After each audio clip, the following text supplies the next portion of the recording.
Setelah meninggalkan Suriah, kini kontingen militer Amerika Serikat yang berada di Irak dikabarkan telah siap untuk mundur. Hal ini disampaikan oleh utusan khusus Presiden Rusia untuk Suriah, Alexander Lavrentiev. Dikutip dari Al-Mayadin, Alexander mengaku memiliki bukti bahwa Amerika Serikat menyatakan siap untuk mulai menarik kontingen militernya dari Irak. Hal ini disampaikannya setelah pertemuan internasional ke-21 mengenai Suriah di platform Astana. Ia menyatakan bahwa pihak Amerika Serikat menyatakan kesiapannya untuk memenuhi tuntutan Irak.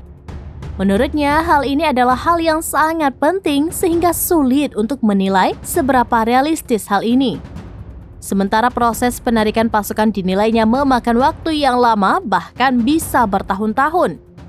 Senada dengan hal ini, Kementerian Luar Negeri Irak melaporkan bahwa Baghdad dan Washington telah sepakat untuk membentuk sebuah komite untuk memulai diskusi mengenai jangka waktu keberangkatan bertahap tentara Amerika dari negara tersebut. Diketahui bahwa perlawanan Islam di Irak kerap menyerang pasukan Amerika Serikat di Suriah dan Irak. Hal itu dilakukan karena Washington mendukung Israel melakukan penyerangan di Gaza. Membalas serangan itu, Amerika Serikat pun memberikan serangan balik terhadap Irak.